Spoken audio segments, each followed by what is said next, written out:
ውድ ህይወት ቲቪ ቤተሰቦች እንደምን ከርማችኋል? ይህ ህይወት ወቅታዊ ነው። ህይወት ወቅታዊ በህይወት ቴሌቪዥን በወቅታዊ ጉዳዮች ላይ የተሰናዳ በየሳምንቱ የሚቀርብላችሁ ፕሮግራም ነው። አዘጋጅ እኔ ሽመልስ ኃይሌ ነኝ ከመላው የህይወት ቲቪ የአገልግሎት ባልደረቦቼ ጋር።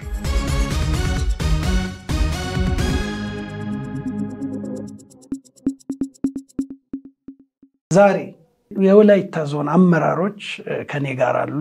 እንግዲህ በዚህ በስተግራዬ መጋቢ አብርሃም ቦታ የወላይታ ቀጠና ዋና ጸሐፊ ነው። በኢትዮጵያ ቃለ ሕይወት ቤተክርስቲያን የወላይታ ቀጠና ዋና ጸሐፊ ነው። በዚህ በስተቀኝ ደግሞ ወንጌላዊ ያሲን የኛ አለ።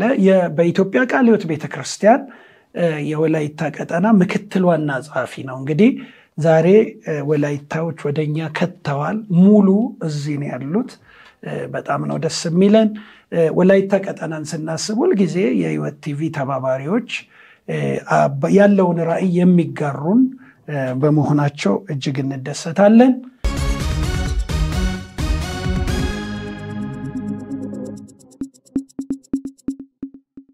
እንግዲህ ፓስተር ወንጌላዊ መታችኋል ዛሬ ከኔ ጋር ናችሁ። እንዴት ነው ህይወት አገልግሎት ክረምት እንዴት አለፈ? እስቲ ከፓስተር ልጀምር። በጣም እናመሰግናለን ወንድማችን ሽመልስ። ቀጥሎ ደግሞ የህይወት ቲቪንም እናመሰግናለን። የሁሉ ጊዜ አጋራችን ነው፣ አብረን እንሰራው ነው። ዛሬ እንግዲህ በዚህ መልኩ ተገናኝተናል። ክረምቱን ያሳለፍንበትን ሁኔታ በተመለከተ በጥሩ ሁኔታ ነው ያሳለፍነው። ሚስ ያደረግንበት ጊዜ አልነበረም። ክረምቱን በደንብ ተጠቅመንበት ለእግዚአብሔር ክብር፣ ለቤተ ክርስቲያን ጥቅም፣ ለትውልድ መታነጽ በሚገባ ክረምቱን በእቅድ ነው የተጠቀምነው። ዝርዝር ሁኔታዎችን ምክትል ዋና ጸሐፊያችን እስከምገልጥም ድረስ ከ2400 የሚበልጡ አገልጋዮችን እስከ ዋናው ጽሕፈት ቤት እስከ ቀጠናችን በመጥራት ወሳኝ በሆኑ ርዕሰ ጉዳዮች ላይ በቂ ስልጠና በመስጠት ግንዛቤ በማስጨበጥ ሰዎችን አሁን ካሉበት አደጋ ከመንፈሳዊ አደጋ ለማዳን ብዙ ጥረት ተደርጎ መጽሐፍ ቅዱሳዊ የሆኑ አቅም ገንቢ የሆኑ ስልጠናዎችን በበቂ ሁኔታ በመስጠት በመጸለይ በመሰልጠን ጤናማ የሆኑ ጉብኝቶችን በማድረግ በተገቢ ሁኔታ ውስጣችን እየፈተሽን ለእግዚአብሔር መንግስት ይሆናል በሚለው ቁመና ነው ክረምቱን ያሳለፍነው። ክረምቱ በዚህ መልክ አምሮብን ያሳለፍነው እጅግ ደስ ይላል። ክረምቱ አሁን ወሬ አይደለም፣ የተጨባጭ ነው። እግዚአብሔር ይመስገን። ስለዚህ ይሄን ይመስላል ክረምት ያሳለፍንበት። ወሬም አለመሆኑን እኛም እኮ አብረናችሁ ሄደን ዘግበን እንደገና በአየር ላይ አውለን ውድ ቤተሰቦቻችን ሁሉ የተመለከቱት ጉዳይ ነው። እንግዲህ ወንጌላዊ ያሲን በዚህ አሁን ፓስተር በጀመረው ጉዳይ ላይ ማብራሪያ እንድታረግልኝ እፈልጋለሁ። ምንድነው ወላይታ ቀጠና ለመጋቢያንና ለቤተክርስቲያን አገልጋዮች በመጽሐፍ ቅዱሳዊ ተሐድሶ ላይ የተመሰረተ በጣም መጠነ ሰፊ ስልጠና እኛም ሄደን የዜና ሽፋን የሚዲያ ሽፋን የሰጠነውን እያደረገ ነውና ምን ተሰራ፣ ምን ያህል ሰው ሰለጠነ፣ ዓላማው ምንድነው፣ ምን አነሳሳችሁ? እስቲ ያንን ራዕይ ዛሬ ወደ መጣንበት ርዕሰ ጉዳይ ከማለፋችን በፊት ወቅታዊም ስለሆነ ያንን ራዕይ ብታጋራን እስቲ። አመሰግናለሁ ሽሜ። እንዲሁም ደግሞ የህይወት ሚዲያ አጠቃላይ ባለሙያዎችን ከልብ አመሰግናለሁ። በመቀጠል በክረምት ቆይታ ላይ በወላይታ ቀጠና ላይ የነበሩ የተካሄዱ ስልጠናዎች፣ ትምህርቶች፣ የታድሶ ጎዳናዎችን ስናይ ቃለ ሕይወት ቤተክርስቲያን በተለይ ወላይታ ቃለ ሕይወት ቤተክርስቲያን 98 ዓመት ሆነው አሁን በዚህ በ98 ዓመት ውስጥ እግዚአብሔር በጥቂት በ8 ወንዶችና በ2 ሴቶች የተቀጣጠለው እሳት እንዲያይል እንዲቀጣጠል ከፍ እንዲል አድርገው ዛሬ ብዙ ሆነናል። በሚመንም በመሪዎችም በአገልጋዮችም በመጋቢያን በአገልግሎት እግዚአብሔር ብዙ አበዛን። የወላይታ ቀጠና በኢትዮጵያ ቃለ ሕይወት እንግዲህ አካል የሆነች ከቀጠናዎች መካከል አንዷ ናት። ነገር ግን 1500 በላይ አጥቢያ ቤተክርስቲያናት አሉን። ተከላዎችን ሳንጨምር ማለት ነው። እንደገና ደግሞ 20 ህብረቶች አሉን። እነኚህ ሁሉን ዞረን ስናይ አሁን ቤተክርስቲያን ላይ ያሉ አገልግሎቶችን ስንመለከት ለምሳሌ የመሪነት አገልግሎትን ስናይ፣ የትምህርት አገልግሎትን ስናይ፣ እንዲሁም ደግሞ የህይወት ጉዳይን ስናይ ብዙ መታደስ የሚገቡን ጉዳዮች አሉ። እነኚህን ተመልክተናል። እነኚህን ስለተመለከትን እንደ ወላይታ ቀጠና ቃለ ሕይወት ቤተክርስቲያን እግዚአብሔር ደግሞ አሁን የመምራት እድል ሰጥቶናልና በአባቶቻችን መነሻ ጅምር 100 ዓመት መምጣት ከቻለች በእኛ እንቅስቃሴ ደግሞ ቀጣይ 100 መረጋገጥ አለበት። ቀጣይ 100 ስለዚህ ታድሶ ያስፈልጋል የሚል ነገር አመንን፣ ተነጋገርን። ሪሱን መጽሐፍ ቅዱስን መሰረት ያደረገ ሁለንተናዊ ታድሶ ባይብል ቤዝድ ሆሊስቲክ ትራንስፎርሜሽን በሚል ጀመርን። መጀመሪያ ፕሮፖዛል ሰራን። ለዚህ ስልጣና ራዕይ አለው፣ ግብ አለው፣ ዓላማ አለው። እንደገና ደግሞ ስልጣናው የሚያካትታቸው ርዕሰ ጉዳዮች አሉ። ለምሳሌ የመጀመሪያው አድርገን በእነኚህ ቤተክርስቲያናት የሚያገለግሉ አገልጋዮች፣ መጋቢያን፣ መሪዎች በህይወት ላይ በእነሱ ህይወት ላይ መስራት አለብን። በህይወት ላይ በአገልግሎት ላይ ፍሬ ማፍራት አለባቸው። እኛ ፍሬ የማናፈራ ከሆነ ምንድነው ዋጋ? የአገልግሎት ዋጋ ምንድነው? የእንቅስቃሴ ቤተክርስቲያን ላይ የመኖር ዋጋ ምንድነው? በሚል በሱ ዙሪያ ትምህርት እንዲዘጋጅ ያደረግነው መጋቢ አብርሃም የቀጠናችን ዋና ጻፊ ያዘጋጁ። ሲቀጥል ደግሞ ባህልና ወንጌል በሚል ምክንያቱም አሁን ወቅታዊ ከቤተክርስቲያን ጋር ብዙ ግጭት የሚፈጥሩ ጉዳዮች አሉና በዚህ ጉዳይ ላይ እንዲጠራ አደረግነው። እኛ አማኞች ነን። እኛን የሚመራን ወንጌል ነው። እኛ የወንጌል ሰባኪዎች ነን። ባህልን የምናየው በወንጌል መነጽር ነው እንጂ በባህል ወንጌል አናይም። በወንጌል ነው ባህልን የምናየው። ስለዚህ በዚህ ጉዳይ ላይ እንደ ወላይታ ቀጠና ቃለ ሕይወት ቤተክርስቲያን ከእያንዳንዱ አጥቢያ ለመጡ መጋቢያን ቅድም ዋና ጻፊያችን እንደጠቀሱት 2450 በላይ ለሆኑ አገልጋዮች በዚህ ዙሪያ የጠራ ትምህርት እንዲሰጥ ሰዎች በጭፍን ከሚቃወሙ በጭፍን ከሚቀበሉ ዕውቀት እንዲኖራቸው በዕውቀት መቃወም እንዲችሉ በዕውቀት መቀበል እንዲችሉ በቂ ግንዛቤ እንዲሰጥ ወንጌላዊ ጸጋ በቀለ ነው በዚህ ዙሪያ ብዙ ሪሰርች ሰርቷል፣ ብዙ ጥናት አድርገዋልና እሱ ነው ስልጣና ያዘጋጀው። ሶስተኛው መጽሐፍ ቅዱስን መሰረት ያደረገው ለእንተናዊ ታድሶ የሚለው በኔ በኩል የተዘጋጀውና የቀረበው አሁን ወላይታ ቀጠና ቃለ ሕይወት ቤተክርስቲያን ከፋንጎ እስከ ኪንዶ ከአባላባያ እስከ ዳሞት ፑላሳ ከተማው ምን ይመስላል? ገጠሩ ፓርት ምን ይመስላል? የተማረ ማህበረሰብ ያለበት አካባቢ ምን ይመስላል? እንዲሁም ደግሞ ሌሎች አካባቢዎች ምን ይመስላሉ?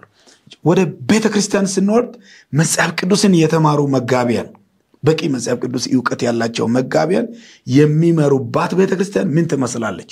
እንዲሁም ደግሞ በልማድ መጋቢያን የሚመሩባት ቤተክርስቲያን ምን ትመስላለች የሚለውን ጥናታዊ ጽሑፍ አቀርበን አዘጋጅተን ለዛ ምላሽ የሚሆን ደግሞ መጽሐፍ ቅዱሳዊ ምላሽ ይዘን ነው የቀረብነውና በእነኚህ ጉዳዮች በእነኚህ ዙሪያ ነው ስልጣና የተሰጠው። እግዚአብሔር ይመስገን።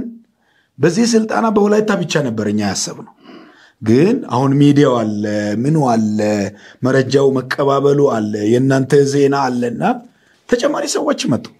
ከጅማ 18 መጋቢያን መጡ። እዛው ሶዶ መጡ። ከጅማ ሶዶ መጡ። አሰለጠንን፣ አስተማርን፣ ከኛ ጋር ጊዜ ወሰዱ። 3 ቀን ቆይቶ ተመለሱ። ከዛስ ከጉጂ መጡ። ከጉጂ እንደገና መጡ። ከዛስ ከአላባ መጡ። እሱ ብቻ አይደለም፣ ከቦረና መጡ መሪዎች ሰለጠኑ። እኛ በወላይታ ቀጠና ያለውን ብቻ ለመድረስ ነበረ፣ ግን ሌሎች አካባቢዎችም መጡ፣ አሰለጠንን። ከዛ በኋላ ደግሞ ውጤት አሁን እያጨድን ነው። ከዛው ስልጣና ስንጀምር ታድሶ የሰው ሁሉ ፊት ወደ ቃሉ እንዲመለስ ነው፣ ወደ ወንጌል ስራ እንዲመለስ ነው። ቤተክርስቲያንም ትኩረቷን ወደ ወንጌል እንድታደርግ፣ ትኩረቷን ወደ ሕያው ቃል እንድታደርግ መድረኮችን ለመዋጀት ነው። አሁን አይተህ ከሆንክ በእኛ አካባቢ የነበረውን በየቲክቶኩ በየሚዲያው ሲዞር የነበረውን ጭፈራውን የቀልድ ንግግሮች መድረክን የማይመጥኑ እግዚአብሔርን የማይመጥኑ የእግዚአብሔርን ቤት የማይመጥኑ ወንጌልን የማይመጥኑ ነገሮች ሲከሰቱ ነበር። ከዚህ ስልጣና በኋላ እንደ ወላይታ ቀጠና መረጋጋቱ መጥቷል። እርምጃን ወስደናል። ሰከን ብሏል። በአገልጋዮች ላይም አንዳንዶች ላይ እርምጃ ወስደናል። ምክንያቱም እኛ አገልጋዮችን ላይ መንፈሳዊ እርምጃ ስንወስድ ምን ማለታችን ነው? የቃለ ሕይወትን መድረክ ለመዋጀት እነኚህ አገልጋዮች ወደ ቃለ ሕይወት መድረክ መጥተው አያገለግሉ ነው። ከነሱ ጋር ነው በሽታው የሚመጣው። እነሱን ተከትሎ ነው አሁን ምድራዊ ነገሮች ምትተኮር ስብከቶች አገልግሎቶች የብልጽግና ወንጌሎች ይገርማል። ሐሰት ነቢያት እንዳይገቡ ሐሰት ነቢያት ብቻ ሐሰት አስተማሪዎች ብቻ ሐሰት ዘማሪዎች አሉ። በእነኚህ ሁሉ ላይ ነው መንፈሳዊ እርምጃ እንዳይገቡ ጀምረናል። አሁን እየቀጠልን ነው። አሁን ለጊዜው ወደ 6-7 የሚሆኑ አገልጋዮች ወደ ወላይታ ቃለ ሕይወት ቤተክርስቲያን መድረክ ገብተው እንዳያገለግሉ አሁን ይቀጥላል። ደግሞ በሚቀጥለው ላይ አሁን እየፈተሽን እየተከታተልን መምከር ያለበትን እየመከርን መገሰጽ ያለበትን እየገሰጽን ብቻ መድረክን መዋጀት ተችሏል። አሁን አጥቢያ ኮንፈረንስ ያዘጋጅ ከህብረቱ ጋር ይመካከራል። ያንን አገልጋይ ያለፈውን ታሪክ ሳይሆን ወቅታዊ ህይወቱን ወቅታዊ አገልግሎቱን ካላወቀች ህብረቱን ትጠይቃለች። ከሚዲያ ከፌስቡክ ከቲክቶክ አገልጋይ መጋበዝ አይቻልም። አሁን ወቅታዊ ያለው የህይወት ምስክርነት የሚያገለግልበት አጥቢያ ቤተክርስቲያን የት ጌታ እራት ይቀበላል? የትኛው መጋቢ ነው እሱን የሚከታተለው? ህይወቱስ ትዳሩ ምን ይመስላል? ልጆቹ ምን ይመስላል? ከትዳሩ ጋር ከቤተክርስቲያን ጋር ከእግዚአብሔር ጋር ያለው ግንኙነት ምን ይመስላል የሚለውን ፈትሸን ነው ወደ መድረክ የሚመጣው። እንዲሁ ዘቡ ብሎ አይ ፖስተር አወጣን እንደዚህ ያደረግን የሚለው ነገር አይሰራም። እና እሱ ነው። በሌላ በኩል ደግሞ ከዚህ ታድሶ ስልጣና የተነሳ ግሎባል ሚስዮናውያን ረፍት የመጡ ቤተክርስቲያን ተነቃቅቶ ወደ ፍልድ እንዲመለሱ አድርጓል። ብዙ ብሔራዊ ወንጌላውያን አሁን እየመጡ ናቸው። ብዙ ብሔራዊ ወንጌላውያን በጣም ብዙ ህብረቶች ተጨማሪ ወንጌላውያንን ተቀበሉ ስምርት ስጡ እያሉ ነው። ሰው ገንዘብ ለወንጌል እየሰጠ ነው። ሰው ከህንፃ ወንጌልን እያስቀደመ ነው። ሰው ከሳውንድ ሲስተም ወንጌልን እያስቀደመ ነው። ሰው አሁን ዛሬ ቤተክርስቲያን ላይ አዳራሽ ከመስራት ወይንም የሆነ አሁናዊ ሙቀት በላይ ለወንጌል ቅድሚያ እየሰጠ ነው።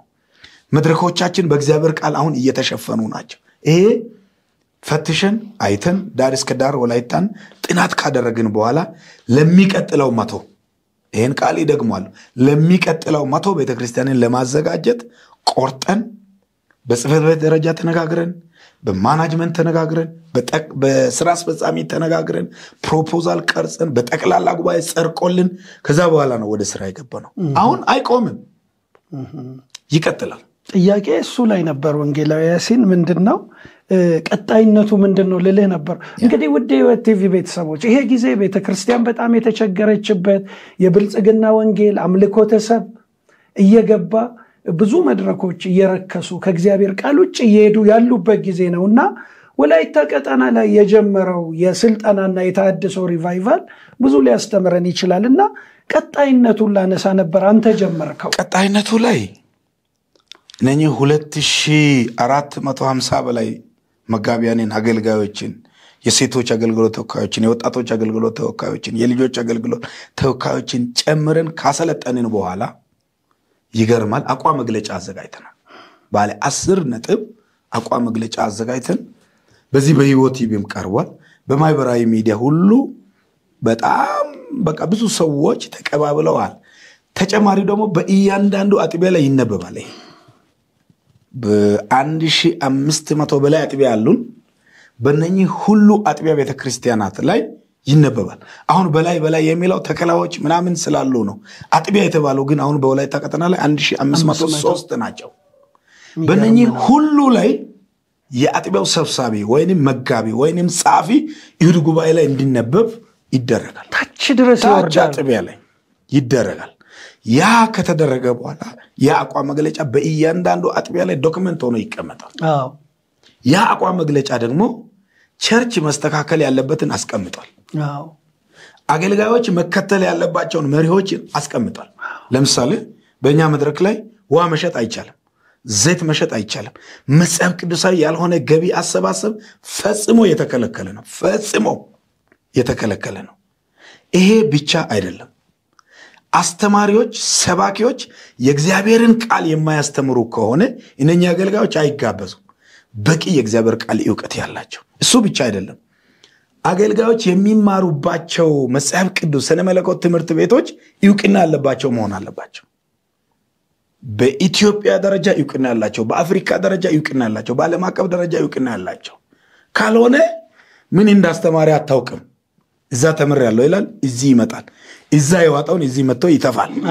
በሽታ ሊሆን ይችላል። ገብቷል። የብልጽግና ወንጌል ሊሆን ይችላል። ሐሰት አስተምሮት ሊሆን ይችላል። ስለዚህ የኛ አቋም ምንድነው? አሁን እንደ ወላይታ ቀጠና 27 መጽሐፍ ቅዱስ ትምህርት ቤቶች ያ ማለት በአማርኛ ዲፕሎማና ዲግሪ የሚያስተምሩን አሉ። ዛሬ ከ3000 በላይ ተማሪዎች አሉ። ተጨማሪ ደግሞ ወላይታ ኢቫንጀሊካል ሴሚናሪ ወይስ አለ። ዲፕሎም፣ ዲግሪ፣ ማስተርስ በእንግሊዝኛ ይሰጣል። በኢትዮጵያ ዕውቅና ያገኘ ነው ትምህርት ቤታችን። በአፍሪካ ዕውቅና ያገኘ ነው ትምህርት ቤታችን። አክቲያ ዕውቅና ሰጥቷል። በኢትዮጵያ ወንጌላውያን ቤተክርስቲያናት ካውንስል ላይም ዕውቅና አግኝቷል። በኢትዮጵያ ቃለ ሕይወት ቤተክርስቲያን ዕውቅና አግኝቷል። በወላይታ ቀጠና ዕውቅና አግኝቷል። እዛ የተማሩ በሌሎችም ቤተክርስቲያናትም ያገለግላሉ። ስለዚህ በቂ ነገር እናቀርባለን፣ ይማራሉ። ከዛ ያለፈም ከኛ ትምህርት ቤት ውጭም ዕውቅና ባለው ከተማረ ይሰየው። ለምሳሌ ኢቲሲ ይማር ነው እኛ ምን አገስት ይማር ነው እኛ ምን መካኒሱ ሴሚናሪ ላይ ይማር ነው እኛ ምንለው። ምክንያቱም ምን እንደሚያስተምር እናውቃለና። ስለዚህ እሱም ሌላኛው ነው። ከዚህ ጋር ያይዘን በዚህ ቀጣይነቱን ለማረጋገጥ አሁን ያሰብነው ነገር አለ። ለምሳሌ በሚቀጥለው ከረምት ላይ ይቀጥላል ያ ስልጣና፣ የታድሶ ስልጣና አይቆምም። ምክንያቱም ታድሶ በአንድ ጊዜ ስልጣና የሚመጣ አይደለም፣ ይቀጥላል። ኮንቲኒቲ አለው። ለምሳሌ አሁን ወላይታ ላይ ከዚህ ታድሶ ስልጣና በኋላ በጎሳ ይደር ያሉ የወጡ አሉ፣ ለቆ የወጡ ጫት የተከሉ የነቀሉ አሉ፣ ጌሾ የተከሉ የነቀሉ አሉ። ጣውንት ጋብቻ መፈጸም ድሮውንም በቃለ ሕይወት አይፈቀድም፣ አሁንም አይፈቀድም። በጣም ነው አሁን የበረታው። ሌላውስ ፍቺ አይፈቀድም። ፈጽመው ነው ከናቃተው ፍቺ ቤተክርስቲያናችን አትፈቅደው። እና እንደዚህ አይነት ነገሮች ላይ ቀጣይነት እንዲኖረው አጥቢያ ይዟል፣ ህብረት ይዟል። እያንዳንዱ ሰው ደግሞ በግለሰብ ደረጃ እየያዘ ነው። በግለሰብ ደረጃ ፐርሰናሊ ኳየር፣ አምልኮ መሪዎች፣ አለባበስ ላይ ገብቷል። አገልግሎት ላይ ለምሳሌ መዝሙሩ ምንድነው መያዝ ያለበት ኮንተንት ሁሉ አለ። አሁን በሚቀጥለው ስልጣና ላይ ደግሞ ምንድነው መያዝ ያለበት? መጽሐፍ ቅዱሳዊ መዝሙር ምን አይነት ነው? የኛ ሽብሸባስ ምን መሆን አለበት? አለባበሳችን ምን መሆን አለበት? ቤተክርስቲያን ስንገባ ስንወጣ ማሳየት ያለብን ባህሪ ይሄ ብቻ አይደለም። በሌላም ቦታ የአማኞች ጨው መሆናችን፣ ብርሃን መሆናችን እንዴት ጎልቶ መታየት እንዳለበት አሁን ታድሶ ስልጣና ይቀጥላል። አሁን በሚቀጥለው ክረምት ላይ ደግሞ ከባለፈው በልጦ ነው የሚቀጥለው። ምክንያቱም ሰልጣኞች በመጡ ጊዜ ያ ወላይታ ቀጠና ግቢ ጠረጴዛ ግቢ ላይ 3 ቀን ይቆያሉ። እንደገና ደግሞ ወላይታ ኢቫንጀሊካል ሴሚናሪ ወይስ ተቋማችን ይጎበኛሉ። አሁን ደግሞ ወንጌል አርበኞች መታሰቢያ ህንጻ ምን ገነባበትን ያንን ይጎበኛሉ፣ ያያሉ። በሚቀጥለው ላይ ደግሞ ተመክሮ ያለባቸው ቤተክርስቲያንንም ይጎበኛሉ። ከዛ ቤተክርስቲያን ተመክሮ ይወስዳሉ። ለምሳሌ ሶዶ ስቴዲየም ቃለ ሕይወት ተመክሮ መስጠት አለበት ከተባለ ለአንድ ሰዓት እንወስዳለን ባስ ይዘን። አሁን ባለፈውም ጉብኝት ስናደርግ ምንድነው በዚሁ አጋጣሚ የወላይታ ሶዶ ከተማ ከንቲባም ማመስገን እንፈልጋለን። ባስ ፈቅደውልናል። በ6 ዞን ስልጣና ጊዜ ባስ ፈቅደዋል። እዛ መናኸሪያ የሚሰሩ ልጆች የኛ ልጆች ሁሉ የራሳቸውን መኪና ሞሲፉት ድርጅት ሌሎች የሶዶ ስቴዲየም ቃለ ሕይወት መኪናቸውን የሰጡ ጠረጴዛ ልማት ማህበር የኛ ቢሆንም መኪና በመስጠትና በእንደዛ አይነት ሁኔታዎች ኮንቲኒቲ ያለው። ምክንያቱም ቀጣይ 100 ዓመትን ለማረጋገጥ መስራት ያለብን ቀላል አይደለም። እንግዲህ ውድ የሕይወት ቲቪ ቤተሰቦች ይሄ ልብ የሚያሞቅ ነገር ነው። በብዙ ነገር ልባችን እየወደቀ ያለበት፣ የቤተ ክርስቲያን ክብር እየተዋረደ የመጣበት፣ የእግዚአብሔር ቃል ሁለተኛና ሶስተኛ ጉዳይ የሆነበት፣ ሰዎችን በግል ደረጃ ማምለክ የተጀመረበት፣ የቀደሙት ከአባቶች የወረስነው ንጹህ ያልተበረዘ ወንጌል እየተሸቀጠ በመጣበት ዘመን እንዲህ አይነት ወደ መጽሐፍ ቅዱስ እንመለስ የሚል አስተምሮ ይዞ መነሳት ምንኛ ልብ ያሞቃል። እንደው ፓስተር አሁን ይሄ እንግዲህ የመጀመሪያ ጉዳያችን ነው። ሁለተኛ ጉዳይ ደግሞ ይኖረናል። በጣም ልብ የሚያሞቅ ነገር ሆኖ ስላገኘሁት ነው። አሁን ወንጌላዊ ያሲን ዘርዝሮ አስቀምጦታልና ይሄ አሁን እንደው በዘመኑ ከምንሰማው ግርግር ከሞቅታው ፊት ያልነበረ የቤተ ክርስቲያን ባህልና ከቃሉ ጋር ከተፋታ አካሄድ አንጻር ይሄ ነገር ምን አይነት ለውጥ ያመጣል? እንደው እንዲህ ቢቀጥል ምን አይነት ታድሶ ይመጣል ብለህ ታስባለህ? እንደው በጣም አመሰግናለሁ። ወንጌላዊ ያሲን ብዙ ገባ ብሏል እና አንደኛ ይሄንን ስናደርግ በዓላማ ነው። አንደኛው ዓላማችን ትውልድን ለማረም ነው። አገልግሎትንም አገልጋዩንም ለማረም ነው፣ ለማጣት አይደለም። አክመን በታድሶ ታክሞ አንድ የታመመ ሰው ተገቢ ምርመራ ተደርጎበት መድኃኒት ሲታዘዝ በአገባቡ መድኃኒቱን ተጠቅሞ ጤናውን እንደሚያገኝ ሁሉ የታድሶን መንገድ ተከትሎ አገልጋዮች እንዲወጡ፣ አንዳንድ ወጣ ያለ ነገር የያዙ አገልጋዮችም በዛ እንዳይቀጥሉ እቀጥላለሁ ብሎ እምቢ ካሉ እንጂ መቼም አንድ ሰው አልታከምም ብሎ ቢሞት መሞትን መርጧል ማለት ነው። ከዛ ውጪ ግን መታከምን እንዳማራጭ ቢወስድ እንኳን ሊቆይ ይችላል።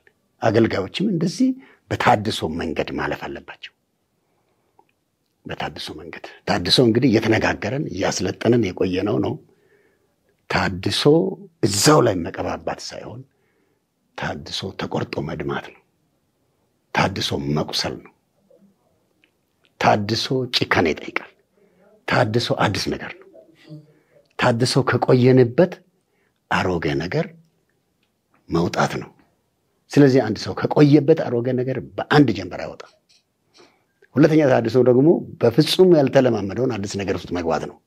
አሁንም ያልተለማመደውን አዲስ ነገር በአንድ ጀንበር አይገባም፣ ግን በሂደት ከአሮጌ ይላቀቃል፣ በሂደት ወደ አዲስ ይገባል። ይሄ ታድሶ እርምጃችን አገልጋዮችን በህይወትና በአገልግሎት ፍሬያማነት አቅማቸውን እያጎለበትን ለቤተ ክርስቲያን ለማቅረብ ነው። እያገለገሉ ያሉትን አቅማቸውን ለማጎልበት። ሌላው ወጣ ያሉ አገልግሎቶች አሉ። በእውነትም በእግዚአብሔር ቃል ሲመዘኑ እዚህ ግባ የማይባሉ ምናፍርባቸው፣ ቤተ ክርስቲያን በዚህ አገልግሎት ምክንያት የምትሰደብባቸው፣ ለትችት ተጋላጭ የምትሆንባቸው፣ ያላመኑ ሰዎች እንኳን ቤተ ክርስቲያንን በዚያ ልክ ለክተው መጫወቻ ቤተ ክርስቲያን የምትሆንባቸው፣ አንዳንድ ቲክቶከሮች እንኳን ያንን ሰርቶ ቤተ ክርስቲያን ስም ሰርቶ ቤተ ክርስቲያን አቅሎ አቅርቦ የሚያልፉበት ነገር እየተከሰተ ስለሆነ ያንን ወደ እውነተኛ መስመር ለመጨመር ነው። ስለዚህ ቅድም ወንጌላዊ ያሲን ያነሳው አገልጋዮችን እንኳን እንዳያገለግሉ እንዲታረሙ ነው የምንፈልጋቸው። የማይታረሙ ከሆነ ማያገለግሉ ይሆናሉ። አጭር ቃል ነው። ይሄ ቃል ይቀጥላል። ይሄንን በቃልዮት የሚሽር መሪ ሊመጣ አይችልም። ምክንያቱም መጽሐፍ ቅዱሳዊ ነው። ነገ መጽሐፍ ቅዱስን የካደ መሪ ሊመጣ እንጂ መጽሐፍ ቅዱስን የሚቀበል መሪ፣ ቤተክርስቲያኗን በስርዓቷ የሚመራ መሪ ከመጣ ይሄንን በሽታ ሳይነቅል አይቀጥልም። እኛ ደግሞ በምናገለግልበት ጊዜ ዝምታን መርጠን ነገሮች ሲበላሹ ማገልገል አንፈልግም። ቀጣይ ትውልድ ደግሞ ከዚህ ምን ይማራል? ይሄን ልቅ ብናደርግ እና ለቀጣይ ትውልድም ትምህርት ይሆናል። ማድረኮቻችንን ደግሞ መዋጀት አለብን። የምናገለግለው ህዝብ እኮ ክርስቶስ የሞተለት የከበረ ህዝብ ነው። ክርስቶስ ህይወቱን የሰጠበት ህዝብ ነው። ምንጫወትበት ህዝብ አይደለም። በሱ ላይ እንደ ሙከራ ጣቢያ ምን ሞክርበት ህዝብ አይደለም። ምን ዘልበት ህዝብ አይደለም። ክርስቶስ የሞተለት ብርቅ ህዝብ ነው። ይሄን ህዝብ ደግሞ ለእግዚአብሔር መንግስት ለማብቃት ነው ማገልገል አለብን። ስለዚህ እንደ መጫወቻ ማንም አይለማመድም። ይሄንን ለማረም ነው። ሌሎች እነዚህ ሐሰተኛ ትንቢቶች፣ ሐሰተኛ አስተምሮቶች የትም አይደርሱም። በፍጹም ልካቸው ታውቋል። የትም አይደርሱም። ይሄን ስንል ደግሞ አሁን አንዳንዶቹ እኔን ነካኝ ምናምን ይላሉ። ሐሰተኞች ከሆኑ ለምን አይነኩም እስከ ጥግ? ግን ይሄን መልእክት የኔ ብሎ የተቀበለ ከሆነ እሱ ሐሰተኛ አይደለም። ሐሰተኛ ከሆነ ደግሞ ይሄን ሲቃወም ራሱን ይገልጣል። ይሄ አይቸግረንም። ግን ቤተክርስቲያናችንን ከዚህ አይነት ነገር ለመጠበቅ አሁን ትልቅ ተጋድሎ ውስጥ ነን። በሌላ በኩል ደግሞ ቅድም ቀጣይነትን በተመለከተ ተነስቷል። ቀጣይነት አዋጅ እኮ አይደለም እኛ ያወጅ ነው። መግለጫ አይደለም እኮ የሰጠነው። ስልጣና እኮ ነው የሰጠነው። ሰነድ አያይዘን ልከናል እኮ። የሶስቱንም ስልጣና ሰነድ አስጨብጠን ልከናል። በእያንዳንዱ አጥቢያ 4 እሁድ እያንዳንዱ መጋቢ ህዝቡን አስታጥቋል። ህዝቡ ተምሯል። እያንዳንዱ ሰው ደርሶታል ማለት ነው። እያንዳንዱ ሰው ደርሶታል። በመደበኛ አምልኮች ቤት ለቤት ገብቷል። ኦልሬዲ ቤት ለቤት ገብቷል። ለምን? የተቀላቀለ ነገር አለ። ይሄ የተቀላቀለ ነገር ለማንም አይጠቅምም። በእውነት ብናወራ አሁን ባህልና ወንጌል አያይዘን አቅርበናል። ለምን? ተቀላቅሏል። ባህልም ራሱን ለይቶ መኖር አለበት። ወንጌልም ራሱን ለይቶ መኖር አለበት። ደግሞ የትኛው ባህል ነው መቀበል ያለብን? አውቀን መቀበል። የትኛው ነው ማይሆነን? መጽሐፍ ቅዱሳዊ ያልሆነ ከወንጌል ጋር የማይሄድ የቱ ነው? እሱን ደግሞ በእውቀት አውጥተን ይሄ አይሆነንም፣ መጽሐፍ ቅዱሳዊ አይደለም፣ ክርስትናችን አይፈቅድም፣ መጽሐፍ ቅዱሳችን አይፈቅድም። ይሄ ግን ደግሞ የምንቀበለው ነው። ይሄንን እናሳድጋለን፣ ይሄንን እንቀበላለን፣ ይሄን በዚህ ውስጥ እንኖራለን፣ እንጠቀማለን። ይሄን ግን አንጠቀምም። ለምን? አይጠቅመንም። ዓለማዊ ነው፣ መጽሐፍ ቅዱሳዊ አይደለም። ስለዚህ ህዝባችን ደግሞ እያየን ለዓለማዊነት መጋበዝ አንችልም። ስለዚህ ቅድም ተነስቷልና ጭፍን ተቃውሞም አይቻልም፣ ሁሉንም ይሆናል ብሎ መቀበልም አይቻልም። በእውቀት መደባቸውን ለመስጠት ታስቦ ነው። በዚህ ላይ ደግሞ እንዴት ይቀጥላል ለምለው የሚቀጥልበት ቋሚ ሰንሰለት አለ። ይሄ ምንድነው? ይሄን አገልግሎት በልጆች ጀምረናል። ይሄን አገልግሎት በወጣቶች ጀምረናል። ይሄን አገልግሎት በሴቶች ጀምረናል። ለዚህ የሚሆን ደግሞ በልጆች አገልጋይ አስታጥቀናል። እየሰለጠነ ነው። በወጣቶች አገልጋዮች ናቸው፣ እየሰለጠኑ ናቸው። ሰልጥኖ ማሰልጠን የሚችሉ በሴቶች ይሄን ሰልጥኖ ማሰልጠን የሚችሉ አሉ። መጽሐፍ ቅዱስ ትምህርት ቤቶቻችን አሉ። ከ3000 በላይ ተማሪዎች የያዙ ቅድም አንስተናል። የትኛው ጀርባው ሰላም ያልሆነ ትምህርት ቤት ላይ ሄዶ ተምሮ የመጣ ሰው ወረቀቱ አይደለም እሱን አንቀበልም። ምክንያቱም እሱ ቅድም እንደተባለው ጠጥቶ የመጣው ነገር አለ። ወረቀቱን እንኳን ዋጋ አንሰጥም ብንባል በልቡ ላይ የሞላውን የሚያስተላልፍበት ምቹ ሁኔታ ይፈጠራል። ስለዚህ መጠበቅ ግዴታችን ነው። ሰላም የሆነውን ትምህርት ቤት መርጠን መማር አለብን። አይደለም እኔ ደግሞ እዚህ ሰላም ባልሆነው ይማራለሁ የሚል ሰው ካለ እንመክረዋለን። ጥሩ አይደለም እንላለን። አይቻልም በፈለኩበት ይማራለሁ ካለ የኛም ቤተክርስቲያን እንዳያገለግል ነው የምናደርገው። ቃልዎትን እንዳያገለግል ነው የምናደርገው። ለምን? አልታዘዘም። የፈለጉበት ተምሬ መጥቼ ሳልታዘዝ አገለግላለሁ የሚል ከሆነ ማገልገል ከመታዘዝ እንዴት ይቀድማል? ስለዚህ ይሄንን እናደርጋለን።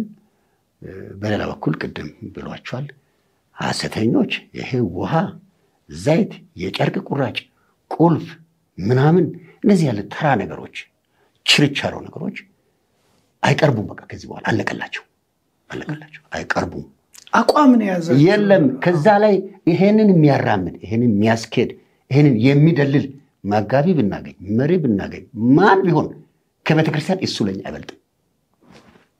ስለዚህ ቀጥታ ነው የምናነሳው ከቤተክርስቲያን ከቤቱ እንጂ ማንሳት መፍትሄ የሌለን ከቤተክርስቲያን ቀጥታ ነው የምናነሳው። ይሄንን ስልጣን እግዚአብሔር ሰጥቶናል፣ ቤተክርስቲያን ሰጥተናለች። መንጋውን የማዳን ጉዳይ እናድናለን። ያ ሌላው እሱ ላይ ታድሶ ቅድም ፓስተር አብርሃም ብለዋል። ታድሶ ማሸት አይደለም መቁረጥ ነው። ሲቆረጥ ያማል። አሁን ከመታመም የተነሳ አንዳንድ ጩኸቶች አሉ ሚዲያ ላይ የምናያቸው ምን ሰማቸው ጩኸቶች አሉ ምን መሰለህ አሁን ሁለት በኩል አሁን እኔ በዚህ ሚዲያ መጥራት አለበት የሚለው ነገር አለ ሁለት በኩል በሚዲያ አንዳንድ ጊዜ ጩኸቶችን እናያለን የመጀመሪያው ይሄ የሐሰተኞች ነገር ስለተነካ የሐሰተኞች ተከታዮችና ሐሰተኞች የቀለቧቸው ሰዎች የሚጮሁት ጩኸት አለ እኛን ደግሞ ቤተክርስቲያን ስለሆንን ለግለሰቦች ጩኸት ሚዲያ ላይ ምላሽ እየሰጠን ጊዜ አናቃጥልም ምን ማለት ነው ለሚጮህ ውሻ ሁሉ ድንጋይ ካነሳ ወደምትሄድበት አደርሰን የሚጮህ ውሻ እየጮኸ ወደምትሄድበት መሄድ አለብህ ገብቷል ምትሄድበት አለ አንተ ዓላማ አለ ግብ አለ ራዕይ አለ ስለዚህ ታድሶ ስንጀምር በዓላማ ነው ራዕይ ኖሮን ነው ግብ ኖሮን ነው ስለዚህ ሲቆረጥ መጣል የሚገባው ፓርት ሲጮ ምላሽ አንሰጥም ነው በጉዞ ላይ ነን ነው ሁለተኛው ይሄ ከባህል ጋር ሆኖ የሚነሱ ነገሮች አንዳንድ ጊዜ ቤተክርስቲያን በመጽሐፍ ቅዱስ እይታ በወንጌል መናጽር ባህልን አይታ ልክ ያለው ነው ልክ አይደለም ስል ቤተክርስቲያን ላይ ደግሞ ልክ ያልሆነው አንዳንድ ንግግሮች ተገቢ ባልሆኑ ቦታዎች ላይ ይመጣሉ እየሰማን ነው ለምሳሌ አሁን እንደ ወላይታ ብናይ ለወላይታ ባህል ለትክክሉ ባህል ማለት ነው እንደ ወላይታ ቃለ ሕይወት ዋጋ ይከፈለ የለም ናላሳይ ወላይትኛ ቋንቋ እኮ ትምህርት ሲጀመር ወላይትኛ ቋንቋ አጥንቶ በወላይትኛ መጽሐፍ ቅዱስን አሳትሞ የወላይትኛ ቋንቋ ፊደል እንኳን እንዴት እንደሚጻፍ የሰጠችው እቺ ቤተክርስቲያን ናት የባህል ትልቁ ስፍራ የሚይዘው ቋንቋ ነው እውነት ነው ያ እውነት ነው በሌላ በኩልስ 1976 ዓመተ ምህረት ላይ በወላይታ ዞን ውስጥ ወይንም በወላይታ አውራጃ ውስጥ በወላይታ ውስጥ የመንግስት ትምህርት ቤት 28 ነበር የቃለ ሕይወት ትምህርት ቤት ግን 84 ነበር ሆስፒታሎች ክሊኒኮች ኦቶና ሆስፒታል በየቦታ ያሉ ክሊኒኮች አይደለም እሱ ዛሬ ወላይታ የሕክምና ማዕከል ሆና በኢስት አፍሪካ እንድትታወቅ የተደረገው ክርስቲያን ሆስፒታል በማን በኩል የመጣ ነው ገብቷል ቤተክርስቲያን የአምልኮ ስፍራ ብቻ አይደለችም የሁለንተናዊ ለውጥ ማዕከል ናት ያንን ደግሞ ቃለ ሕይወት በተግባር ያሳየች ናት ዛሬም ብትመጣ ለምሳሌ አምና በእንትራንስ ሊቃን ቀጥሎ ሁለተኛ የወጣው የቃለ ሕይወት ትምህርት ቤት ነው ሁምቦ ላይ ሁምቦ እናት ቃለ ሕይወት አሁንስ በዚህ ዓመትስ በደቡብ ኢትዮጵያ በሚኒስትሪ ፈተና አንደኛ የወጣው አረካ ቁጥር 1 ቃለ ሕይወት ትምህርት ቤት ነው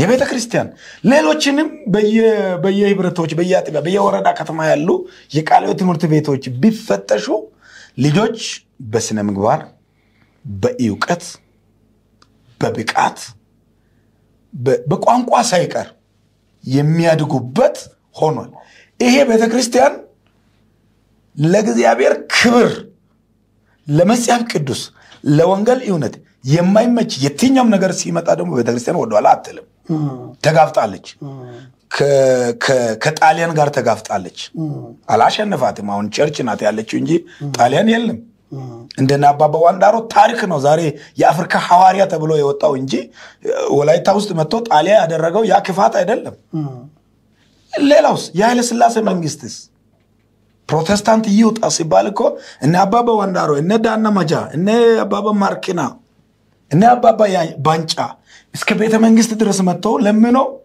አይሆንም ተብሎ ነበር አይሆንም ያሉ ያኔ የነበሩ ሹማምንቶች የሉም ዛሬ ግን ወንጌል ይሆናል ያሉ አባቶች ታሪካቸው አለ ዘራቸው አለ በዚህ ምድር ላይ ደርግ ሞክሯል እነ አባባ የካሶን ዋጋ አስከፍሏል እንደገና አሁንም እነ አባባ ዋንዳሮን እነ ብዙ የወንጌል አባቶችን ደርግ ዋጋ አስከፍሏል ዛሬ የለም ደርግ ቤተክርስቲያን አለች ይገርማል ኢጣሊያን ወደ ኢትዮጵያ ሲመጣ ወረራ ሲያካሂድ 1928 ላይ የቃለ ሕይወት አባላት ወላይታ ላይ 43 ቤተሰብ ናቸው 28 ላይ 5 ዓመት ቆይታ ላይ ሚስዮናውያን ወደ ሀገራቸው ተመለሱ እዚህ አልነበሩም ኢጣሊያን ደግሞ እንግሊዝ መጣና ወጡ። ሚስዮናውያን ሲመለሱ ደግሞ ወላይታ ላይ የአማኞች ቁጥር 11,000 ሆነ። በደርግ ጊዜስ 370 ምናምን ቸርች ነበረ። ደርግ ሲዘጋ ሲከፈት 750 ምናምን ቤተክርስቲያን ሆነ። በስደት ውስጥ በዛ ተጨመረ። ስለዚህ ዛሬም እኔ በአጋጣሚ የሚለው ነገር ምንድነው? በጭፍን በእውቀት ማነስ ባለማወቅ ቤተክርስቲያንን ጥቂት ነገር ሲያገኝ መተቸት ተገቢ አይደለም። ቤተክርስቲያን ቀጣይ ናት። ቤተክርስቲያን እስከ ክርስቶስ ትቆያለች። ዛሬ ግን በተለያዩ ሚዲያ የተናገርካትን ነገር ተጠያቂ ታደርጋለች። 1 በእግዚአብሔር፣ 2 በታሪክ፣ 3 በትውልድ፣ 4 በራስ ሕሊና፣ በአራት ነገር ተጠያቂ ያደርጋል። ይሄን አውቆ ነው ሰው በሁለቱም በኩል ማወቅ ያለበት ማየት ያለበት የሚል ነገር አለኝ። ያው ከታድሶ የተነሳ ጩኸቶች ቢኖሩ እነኚህ ጩኸቶች ታድሶን የሚመልሱ ሳይሆን ይበልጥ እንድንታደስ የሚያደርጉ ናቸው የሚለውን በፓስተር ላይ ለመጨመር ፈልጌ ነው። ፓስተር ተጨማሪ ነገር በጣም እንድትናገሩ ፈልጋለሁ። እኔ ምንም ልቆጥባችሁ ልገድባችሁ አልፈልግም። እባክህ አንደኛው ቅድም እንግላ ያስን አንስቷል። ጩኸቶችን ጠብቀናቸዋል። አንደኛ ጩኸት ከሌለ ራሱ ስራ የለም። ጩኸት አለመፍጠራችን ነው ይሄን ያህል አንዳንድ ነገሮች ልክ እንደሆነ ያደረገው። ስለዚህ ልክ ያልሆኑ ነገሮችን በመጽሐፍ ቅዱስ እይታ አይተን ልክ አይደለም ለማለት ነው ምንኖረው። ልክ የሆነውን ነገር ደግሞ ጠብቀን ለማሳደግ ነው ምንኖረው። ልክ ያልሆነውን ደግሞ አክመን መስመር አሳይተን ወደ እግዚአብሔር እንዲመለስ አድርገን መክረን ጸልየንለት ጊዜ ሰጥተነው እሱን ጊዜ ሰጥቶ ታርሞ እንዲቆም ነው የምንፈልገው። ታርሞ እንዲቆም ነው የምንፈልገው። ስለዚህ ለመታረም የማይፈልጉ እንድታረሙ በተሰጣቸው ጊዜ ቢጮሁ ጊዜያቸውን በአግባብ አልተጠቀሙ። ግን ታድሷችን አያስቆም በሌሎች የትኛው ማድረግ ቅድም ያስን አንስቷል። የትኛው ማድረግ ማንን ቢጋብዝ በእውነት 1 ቀን 2 ቀን እሱ ዘርቶ የሚሄደው ነገር ምን ያህል ጊዜ ይቆያል? ትውልድ ላይ ምን ያህል ነገር ይበቅላል? ይሄን ደግሞ ምን ያህል ጊዜ ወስደ ነው የሚታጠራው? ስለዚህ መጠበቅ ግዴታችን ነው። ደግሞ መጽሐፍ ቅዱሳዊ ነው። ይሄንን ያደረገን እግዚአብሔር በረዳን መጠን እናምናለን። የታድሶ ፍሬ እየበላን ነው። የታድሶ ፍሬ ኦሬዲ እየታየ ነው። ለምን አገልጋዮች መልእክታቸውን እንኳን ሸፍ ያደርጉ በእውነት እነሱ ከብሮ እንዲቀጥሉ አገልግሎታቸው በፍሬያማነት በተፈላጊነት እንዲቀጥሉ ፈልገን ነው። አንድን ሰው አታገልግል ቆይ ስንል እኮ ሰውየውን ፈልገን ነው። ለምን ታድሶ አግኝቶ እንዲወጣ ብንለቀው ብዙ አይሄድም። ስለዚህ ብዙ መሄድ እንዲችል ታድሶ ያስፈልገዋል። እምቢ ያለ ግን ከቤተ ክርስቲያን ስለማይበልጥ ያን የሚቀበል ቦታ ካለ መሄድ ይችላል። ያልታረመን ነገር የሚቀበል ቦታ ካለ መሄድ ይችላል። አንዳንዶች ደግሞ ዝም ብሎ አሁን አጥፍቶ ሚዲያ ላይ ወጥቶ በቃ ባለፈው እንደዚህ ብያለሁ ይቅርታ። ማንን ነው ይቅርታ የሚጠይቀው? የሱ ቤተክርስቲያን ሚዲያ ነው እንዴ? ሚዲያ ነው እንደ እሱ ንስሐ የሚያስገባው? ሚዲያ ነው እንደሚያሰማራው? ለምንድን ነው ሚዲያ መሪ የሚሆነው? ማን ነው ሚዲያን መሪ ያደረገው? ንስሐ አስገቢ እንደገና ደግሞ ንስሐን የጨረሰ ሚዲያ ቸርች ነው? ሚዲያ መሪ ነው? ሚዲያ መጋቢ ነው? ይሄንንም ያልተረዱ ናቸው ደግሞ አንዳንዶቹ። ይገርማቸዋል። በቃ አሁን ወገኖቼ ባለፈው ባልኩት ቃል እንዳዘናችሁ ተሰምቶኛልና ይቅርታ አድርጉልኝ። ከዛ በኋላ ከስር ደግሞ አንዱ ተቀበሉ እንጂ ይቅርታ ተደርጓል። እንደዚህ ያለ ቀላል መንገድ እንደዚህ ሲሆን ፓስተር እነዚህ ሰዎች ምንድነው ማድረግ ያለባቸው? መስማት ስላለባቸው ነው። አሁን ወደ ሚዲያ መጥተው ባየር ላይ ሚዲያ የሁሉም ነው። በዚህ ምድር ላይ ከ3000 በላይ ሃይማኖቶች አሉ፣ የሁሉም ነው። እንዲህ ሰዎች ሲሳሳቱ ምንድነው በትክክል እሱ ላይ እኔ አንድ ጨምሬ ፓስተር ንስያ ማለት ምን ማለት ነው መጽሐፍ ቅዱሳዊ ንስያ ማለት እኮ የመጀመሪያው ስቴፕ ጥፋትን ኃጢአትን ማወቅ ነው። እነኚህ ሚዲያ ላይ ይቅርታ የሚጠይቁ ሰዎች ጥፋትን አውቀው ነው ወይስ የሚያገኙት ነገር ስላጡ ነው? እሱ በደንብ መታየት አለበት፣ መፈተሽ አለበት። ንስያ ጥፋትን ኃጢአትን ማወቅ ነው የመጀመሪያው ስቴፕ። ሁለተኛው ንስያ ለዛ ለሰራው ጥፋት ወይንም ኃጢአት መጸጸት ነው። ሚዲያ ላይ ይቅርታ ሲጠይቁ ተጸጽቶ ነው ወይስ አሁንም ልታይ ባይናታቸው ነው? አሁንም ልታይ እንደ ባለፈው አሁንም ታዋቂነት ይጨምር ማለታቸው ነው ወይስ ምንድነው ነው? እሱ ላይ በደንብ መታየት አለበት። ሶስተኛው የንስያ ደረጃ እኮ ንስያ ማለት ሶስተኛው መናዘዝ ነው። ያንን የሰራው ነገር መናዘዝ ነው። ለመናዘዝ ቦታው የት ነው? ኃጢአት የሰራ ሰው ሲናዘዝ የት ነው ቦታው? ለእግዚአብሔር የት ነው መናዘዝ ያለበት? እንዲሁም ደግሞ አንድ ሰው እኮ እኛ ታረም ስንል የሚታረምበት ምክንያት አለው እኮ። አንደኛ በሱ ምክንያት የተሰናከሉ ሰዎች አሉ። እነኚህ ሰዎች የሱን ርምት የሱን መታረም እየተከታተሉ ናቸው። ለሌሎች ትምህርት እንዲሆን ነው። አንድ ሰው እኮ ንስያው መናዘዙ ቤተክርስቲያን ላይ መድረክ ላይ ሲሆን እኮ ሰውየው ብቻ አይደለም እኮ ሌሎች እንዲማሩበት ነው። መጽሐፍ ቅዱስ ላይ እኮ የወደቁ ሰዎች ታሪክ ለምን ተጻፈለኛ? እንድንማርበት ነው እንጂ እንድንወርቅ አይደለም። ዛሬ ቤተክርስቲያን ላይ ሰዎች ንስያ ሲገቡ ሌላው ትውልድ እንዲማርበት ነው። እኛ እያንዳንዱ ቤተክርስቲያን ላይ የምናደርገው ተግባር ትውልድ እንዲማርበት ነው። ከዛ አንጻር መታየት አለበት ነው። አራተኛው የንስያው ደረጃ ምንድነው? ያንን ጥፋት ዳግም አለመስራት ነው። አሁን እነኚህ ሰዎች ይቅርታ የሚጠይቁት ያንን ዳግም ለመስራት ነው ወይስ ላለመስራት ነው? ገብቷል? ለምሳሌ የዓለማዊ ሰይጣናዊ የሆነ ጭፈራ የጨፈረ ሰው ይቅርታ ስል ጭፈራውን ለማቆም ነው?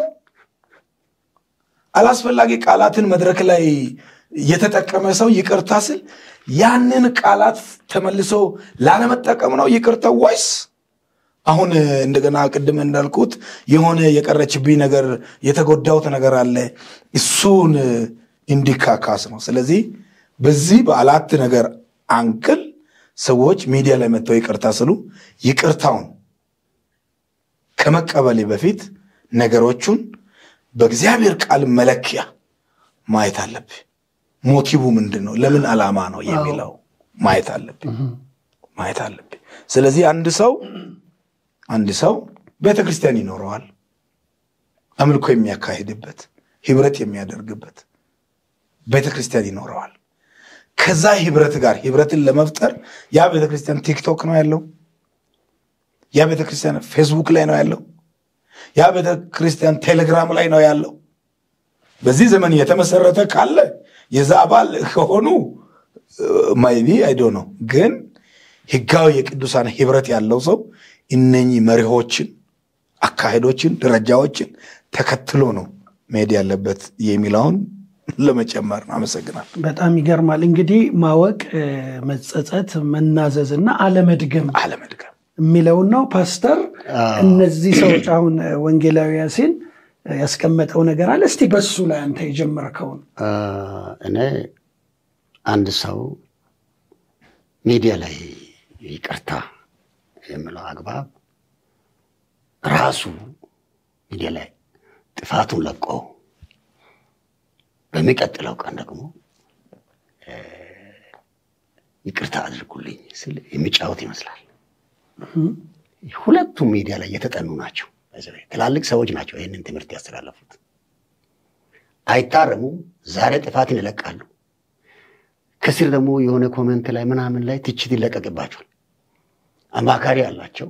ቶሎ በሚቀጥለው ቀን ይቅርታ እያልክ ተገለጥላሉ። ሁለቱም ቢዝነስ ነው።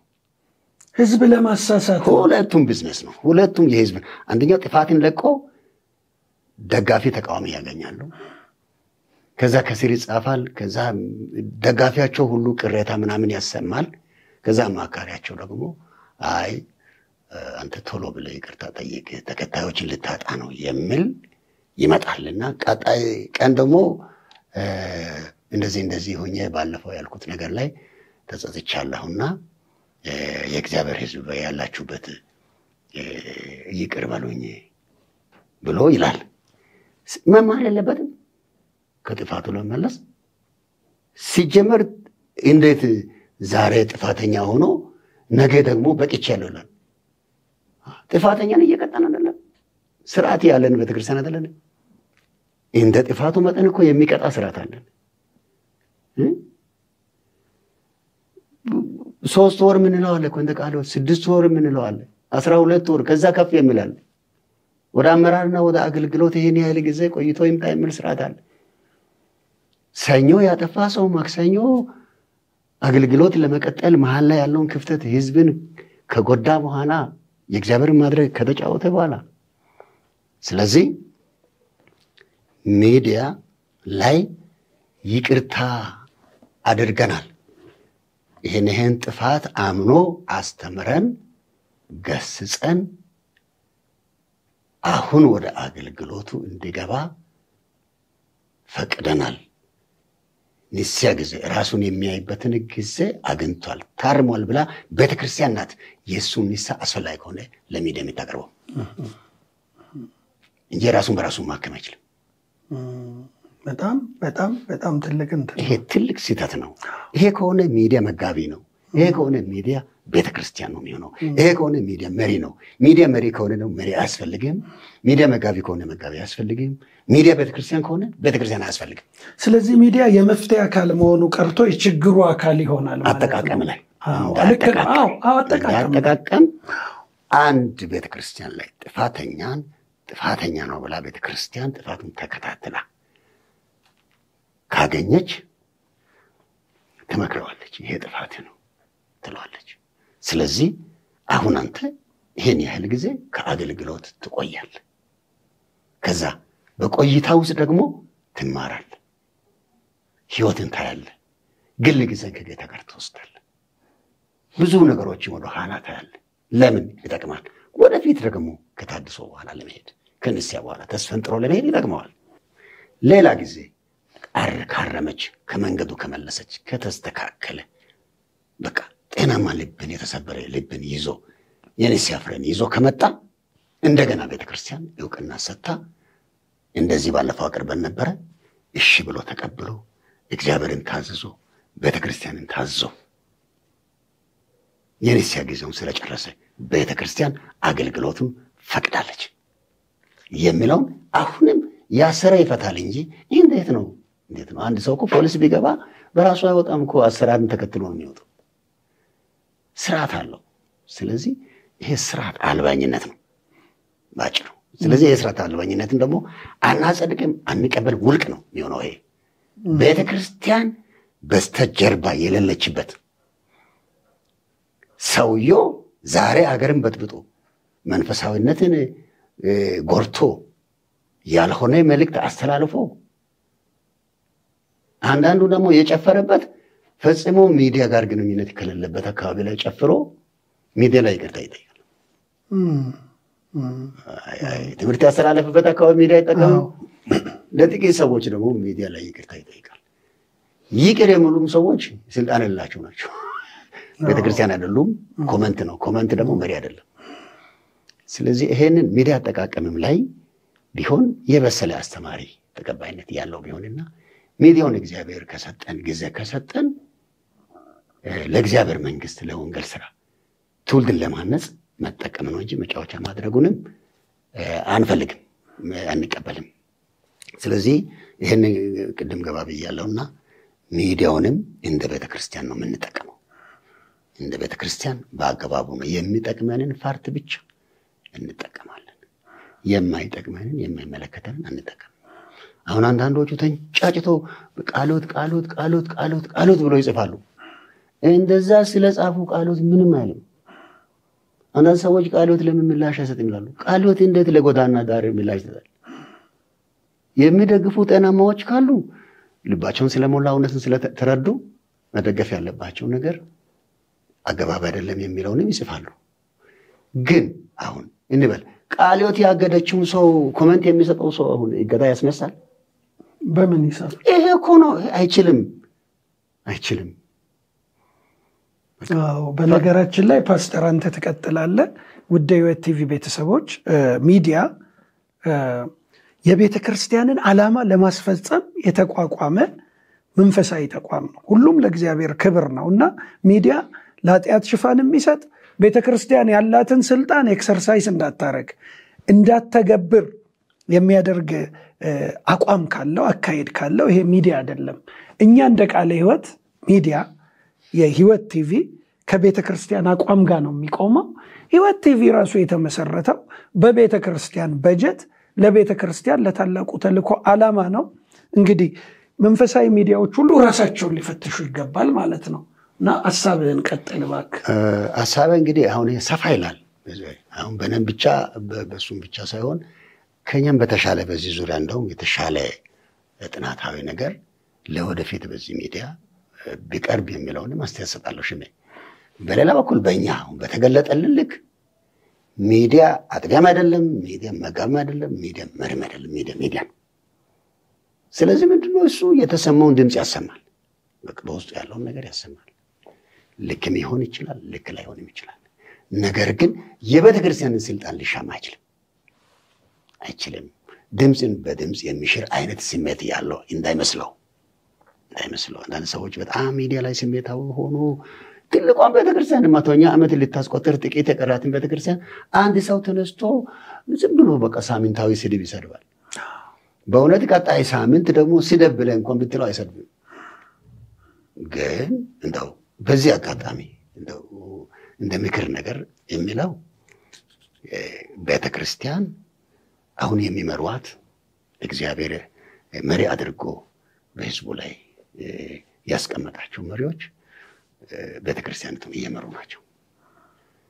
ስለዚህ መሪ ደግሞ ተጻፈብኝ ሾላ ፍሬ ወደቀብኝ ብሎ አይወድቅም። ስለዚህ እንመራለን፣ እናገለግላለን ለእግዚአብሔር መንግስት፣ ለእግዚአብሔር ክብር፣ ለትውልድ መታነጽ የሚያስከፍለውንም ዋጋ እየከፈለን ትውልድን ግን ከመወናበድ ከብዥታ ማጥራት ያለብን ጊዜ ቢኖር ይሄ ነው። እንግዲህ አሁን ፓስተር ባልከኝ ወንጌላዊ ያሲንም እየሰማህ ነውና በእርግጥ አሁን በዚህ ዘመን ያሉት ክርስቲያን ሚዲያዎች የወንጌላውያን አማኝ ሚዲያዎች ጅንጉርጉር ናቸው። ለቤተ ክርስቲያን ሕልውና የሚገዛና እንደገና ደግሞ በግለሰቦችም የሚተዳደሩ ሚዲያዎች አሉ። ግለሰቦች ሪሞቱን ይዘው ስዊች የሚያደርጓቸውና ምናልባት ከዚህ አንፃር የክርስቲያን ሚዲያዎች ምን አይነት አቋም መኖር አለበት፣ ከማን ጋር መወገን አለባቸው በሚለውም ላይ አድምተን መነጋገር እንችላለን። ምክንያቱም ይሄ ወቅታዊ ጉዳይ ያሉትን ችግሮች እየነቀሱ ማውጣት ስለሆነ ነው። ወንጌላዊ ያሲን በዚህ ላይ ተጨማሪ ካለ። እኔ ክርስቲያን ሚዲያዎች መለኪያው መጽሐፍ ቅዱስ መሆን አለበት። ክርስቲያን ብለናል አይደል? አዎ፣ የክርስቶስ ተከታይ ነው ማለት ነው። እውነት ነው። መመሪያችን መጽሐፍ ቅዱስ እውነት ነው ሚመራን። ስለዚህ የምታደርጉትን ሁሉ ለእግዚአብሔር ክብር አድርጉ ነው እንድናደርግ ነው ደግሞ እየተጠራ ነው። የተፈጠርነውም ከዛ ጋር የተያዘ ነው። ስለዚህ ክርስቲያናዊ ሚዲያዎች ሁል ጊዜ የሚያስተላልፉት መልእክት ለእግዚአብሔር ክብር ይሆናል ወይ ነው። ለምሳሌ እንትናን አሳዝናለሁ ወይ ለዛ ምላሽ ይሆናል ወይ እንደዛ አረጋለሁ ወይ ማለት የለበትም። ቅድም ብያለሁ፣ አሁንም ይደግማለሁ። ለምሳሌ መንገድ ስትሄድ አእምሮ በሽተኛ የሆነ ሰው መንገድ ዳር የተኛ ሰው ተነስቶ ቢሳደብ አንተ ተመልሰህ ከሱ ጋር አትሳደብም እኮ ገብቷል። ጃስት በቃ ተው ትልና እሱን እኮ አይደለም አእምሮ ነው ተው የምትለው። ምክንያቱም ከዛ የበለጠ ምንም ማድረግ አይችልም ነው አቅሙ ያ ነው በቃ ያ ነው ያለው ነው የገለጠው ሌላውስ ለምሳሌ የነዳ መንገድ ስትሄድ አንዳንድ ገጠር ላይ መኪና የተው ውሻዎች ከዛም ከዚህ ይወጣሉ ይጮሃሉ ይከታተላሉ ውሻ ጮህብኝ ብለ መኪና አታቆም ምን አባት ይሄ ውሻ እንዴት መጣብህ አትልም አንተ የራስህ ነው ጉዞ የምትሄደው ገብቷል ግን ውሻው ሲጮህ ባህሪው ነው እንጂ አዲስ ነገር አላመጣም ስለዚህ ቤተክርስቲያን ላይ አንድ ነገር ሲደረግ በየሚዲያ ጩኸቱ ሲመጣ ባህሪ ነው በቃ ብለ ማለፍ ነው ግን ክርስቲያናዊ የሆኑ ሚዲያዎች በእግዚአብሔር ቃል ስታንዳርድ ላይ ቆሞ ለእግዚአብሔር ክብር ለቅዱሳን መታነጽ እንደም ደግሞ ለሌሎች ወንድሞችን በረከት እኔ እኮ አንድ ነገር ሳውራ እግዚአብሔር ይከበርበታል ወይ በዚህ ጉዳይ ቅዱሳን ይታነጹበታል ወይ ይባረኩበታል ወይ ይሄ ነገር ይሆናል ወይ ብዬ ማለት ካልቻልኩኝ ማንነቴን ይገልጻል ሰው ማን ነው ብትል በቁመት አይለካም በወረቀት አይለካም እንዲሁም ደግሞ በኖረበት ምናምን በደረሰበት ስታንዳርድ በሚነዳው መኪና አይደለም ፈጽሞ አይደለም ሰው ሚለካው በአስተሳሰቡ ነው የሚያወራው የሚጽፈው አስተሳሰቡ ነው ልብ ውስጥ ያለው ነው አይደል መጽሐፍ ቅዱስ በአፉ የሚያወጣው ሰው የሚለው ስለዚህ በልብ ውስጥ ያለው ነው የሚጽፈው ስለዚህ ሰውየው ምንድነው ብትል ያ ነው ከተሳደበ ተሳዳቢው ነው በቃ ሊቭ ኢት ጀስት ምንም በቃ ከዛ በላይ ለሱ ትርጉም ሊሰጠው አትችልም የሚታበይ ከሆነ በቃ እንደዛ ነው እሱ ለዛ ነው ያንተ ግን ስታንዳርዱ ያ አይደለም አንተ ሁሉ ጊዜ ልክ ባልሆኑ ሰዎች አካሄድ መጠመድ የለብህም መያዝ የለብህም ምን ይኖረው ደግሞ ገነት አይደለም በዚህ ምድር ላይ ነው ሁሉም እንዲኖሩበት የተፈቀደ ነው ይሄ ሁሉም በቃ ሰይጣንም የሚኖርበት እኮ ነው የሰይጣን መልእክተኞችም የሚኖሩበት ነው አንተም የእግዚአብሔር መንግስትን ወክለ ነው እዚህ ምድር ላይ የምትኖረው ስለዚህ የእግዚአብሔርን መንግስት ተወካይ ሆነ አምባሳደር ኦፍ ክራይስት የእግዚአብሔር ቤት የክርስቶስ ኢየሱስ አምባሳደር ሆነ እሱን የገለጠ እንድትኖር ነው ላንተ የተፈቀደው ያንተ መስመር አለ ሌላው መስመር አለ ግን ክርስቲያናዊ ሚዲያዎች ሁሉ ጊዜ ይሄን ማሰብ አለባቸው ብዬ አስባለሁ በጣም ጥሩ እንግዲህ ውድ የሕይወት ቲቪ ቤተሰቦቻችን የዛሬው ወቅታዊ ጉዳይ የወላይታ ቀጠና በኢትዮጵያ ቃለ ሕይወት ቤተክርስቲያን የወላይታ ቀጠና ለመጋቢያንና ለቤተክርስቲያን አገልጋዮች መጽሐፍ ቅዱሳዊ የታድሶ ስልጠናን እየሰጠ ባለበት ሂደት ከወቅቱ ጋር ያይዘን ነው የተወያየን ያለነውና እንደው ወደ ሌላ ሐሳብ ለመሸጋገር በአሁኑ ጊዜ ፓስተር እንግዲህ ሚዲያው ፈልተዋል ማህበራዊ ሚዲያው አለ የክርስቲያን ቴሌቪዥኖችም በየአይነቱ ፈልተዋል ቤተክርስቲያንም ግለሰቦችም የሚያዙባቸው የቴሌቪዥን ጣቢያዎች አሉ በጣም ግልጽ ነውና አሁን ብዙ ጊዜ እናንተ የምትናገሩትን ነገር እርግጠኛ ነኝ ነገ ይሄ መልእክት ሲለቀቅ ያፈጀ ያረጀ ጊዜ ያለፈበት የከሸፈ ኋላ ቀር አስተሳሰብ ተብሎ እየተፈረጀ ነው ያለው መጽሐፍ ቅዱሳዊ አካሄድ መሄድ ይሄንን ነው ከሚዲያዎች እየሰማን ያለ ነው በጣም በሚያሳዝንና በሚያሳፍርም ሁኔታ እየተሰሙ ያሉ ነገሮች እናንተ የምትሉት ወደ መጽሐፍ ቅዱስ መመለስ ከእግዚአብሔር ቃል ጋር መስማማት ሲያጠፉ ለቤተክርስቲያን ንስሐን መናዘዝ የተወሰነ ጊዜ ቅጣት መውሰድ ራስን አይቶ መመለስ ከመጽሐፍ ቅዱስ ጋር መጣበቅ ያፈጀና ያረጀ የከሸፈ አካሄድ ተብሎ በግልጽ እየተፈረጀ ነው እስቲ በዚህ ላይ እንደው ነገ ምን ሰማው ኮሜንት ነው ይሄ ውድ የሕይወት ቲቪ ቤተሰቦቻችን እየተከታተላችሁ ነው አሁን ቤተክርስቲያን በጣም በድፍረት ወጣ ባላት አቅም ሁሉ እግዚአብሔርን ይዛ ለጽድቅና ለቅድስና መቆም ቤተክርስቲያን ህልውናዋ መቀጠል ስላለበት የግለሰቦች ህልውና አይደለም የቤተክርስቲያን ህልውና መቀጠል ስላለበት ነጭና ጥቁር መነጋገር ያለብን ጊዜ ስለሆነ ነው እና አሁን እየተናገራችሁ ያላችሁት ያፈጀ ያረጀ ነገር ነው እንዴት ነው እንግዲህ ካነሳን አይቀር አንደኛ እኛ አሁን የምናነሳው ስለ መንፈሳዊ ሚዲያዎች ነው የምናነሳው። እውነት ነው። ሌሎች ማዕት ሚዲያዎች አሉ። ከራሳቸው ግን አይወጡም። የራሳቸውን ስራ ነው የሚሰሩት። በሚችሉት መልክ ትምህርት ያስተላልፋሉ። ሀገር እንግዲህ አሁን በሚዲያ እየተመራ ነው። ሚዲያ ቀላል አይደለም። ሚዲያ ቀላል ሀብት አይደለም።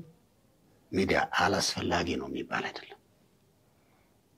እንደ እግዚአብሔር በጎ ፈቃድ ደግሞ ቤተ ክርስቲያን ከታመቀችበት፣ ጥግ ከወጣችበት፣ ከተረገጠችበት፣ ከታሰረችበት ቦታ እንኳን ስትጠየቅ ጉራንጉር ላይ ከሚሰጣት ቦታ መቃብር አካባቢ ጎርፍ የሚበላ አካባቢ ላይ ለቤተ ክርስቲያን ቦታ ይሰጥ ነበር። ተረግጣ የማንም የበታች ሆና ዝቅተኛ ግምት ለቤተ ክርስቲያን የሚሰጥበትን ጊዜ ነው እግዚአብሔር ያሻገረን። አባቶቻችን እንደዚህ ሚዲያም የላቸው፣ ነፃነት የላቸው። እውነታቸውንም ብሶታቸውንም አደባባይ ላይ ለመግለጥ ተቸግረዋል። የዚያ ጊዜ ካሳ ነው ይሄ ሚዲያ። ይሄ ካሳ ነው። አንድ ቦታ ላይ ሆነ ዓለምን የምትደርስበት። አሁን ግን እያየነ ያለነው ነገር ለቁጥጥር የማይመች ነው። ምናልባት ባደጉ ሀገራት እንደዚህ ነው ከሆነ አናውቅም። የኛ ሀገር ደግሞ እያደገች ስትሄድ አንደኛ ይሄን መቆጣጠር ትችላለች። እሱም በሌላ ገጽ ብናስብ አይደለም። እኛ እያደገን ደግሞ ተራ ነገሩን መተው እንችላለን። እሱም አንድ ምላሽ ይሰጣል። በጣም ብናድግ ሚዲያ ላይ ተራ ነገር አናቀርብ። በቃ ይወስናል። ስለዚህ እድገት ሚዲያን ለመጠቀም የግድ ይወስናል። ግን አሁን ያሉ መንፈሳዊ ሚዲያዎች እንደው ተቆጣጣሪ አላቸው ወይ? ተቆጣጣሪ አላቸው ወይ? ተጠያቂነት አላቸው ወይ? የራሱ አሳሳቢ ነው። ያ ባልሆነበት ጊዜ ሚዲያ ያልተገባ ችግር ሁሉ መፍጠር ይችላል። ግጭቶችን መፍጠር ይችላል። ሃይማኖታዊ ግጭቶችን መፍጠር ይችላል። ሌሎችን ነገሮችን ኢሜጅ ማበላሸት ይችላል። ስለዚህ ምንድነው የምለው አሁን ይሄ ተጠያቂነት ያለበት ሚዲያ ነው። እዚህ ላይ እንደፈለክ ተናግረ ማንም አይጠይቀኝም ለማለት አትችልም። ለምን? የቤተ ክርስቲያን ነው። አንተ የሚዲያ ባለቤት አይደለም፣ ባለሙያ ነህ። ነገ አድገም ከዚህ ትቀየራለህ። ስራ ቀይረም ትቀየራለህ። አይደለም እንደው ቤተ ክርስቲያን ከሱ የተሻለ ሰው አምጥተናል እሱ በሌላ ቦታ ይምራ ብላም ታነሳለች። በእርግጥ ሌሎች እኮ ሚዲያ ላይ የራስ ነው ሚዲያ። ግል ሚዲያ ማለት በጣም ተጠያቂነቱ ጠባብ ነው። የፈጠሩት በእጃቸው የሰሩት። ስለዚህ ይላል የሚጠይቀው የሌለው ነው። እሱ ራሱ ጥፋተኛ ሆኖ ሌሎችን ደግሞ በሚዲያ ያርማል። ስለዚህ ምን የሚሉት ሚዲያ ነው። ስለዚህ ይሄ እኔ እምነቱ አለኝ። ያለኝ እምነት ምንድነው? እያደገን ስንሄድ እነዚህ ነገሮች እድገት መንፈሳዊ ብቻ አይደለም፣ ኖርማል እድገት የለም። እሱም ቢሆን ያራግፋል። ይሄንን ያራግፋል። አሁን የምናያቸው ችግሮች። በሌላ በኩል ስራ አጥነትም ለዚህ ይጋብዛል። አንድ ሰው በቂ ስራ ቢኖረው ሚዲያ ላይ አይጎለትም። በቂ ስራ ቢኖረው ምን አለኝ፣ ኮሜንት ላይ ምን መጣ፣ ማን ላይክ አረገኝ፣ ማን ሼር አረገኝ፣ ማን ደገፈኝ፣ ማን ተቃወመኝ አይልም። በቂ ስራ ቢኖረው በቂ ስራውን ይሰራል። አንዳንዱ ይሄም በእውነት አሁን ባላደጉ አካባቢዎች ችግር እየፈጠረ ነው። አጠቃላይ ምን መሆን አለበት ወደሚለው እንኳን ሸክም እያመጣ ነው። ለምን ሰው መጽሐፍ ቅዱስ አያነብም፣ መዝሙር አይጽፍም፣ ጸሎት አይጸልይም። መደበኛ ስራውን አይዘጋጅም። አጠቃላይ ስትመለከተው ማለት ነው። አጠቃላይ ስትመለከተው ሁሉ ሰው ፊት ላይ መጽሐፍ ቅዱስ የለም፣ ማስታወሻ የለም፣ ጸሎት የለም፣ መዝሙር እንኳን ተጽፎ መዘመሩ ቀረ። ተጽፎ መዘመሩ እየቀረ ነው። ለምን?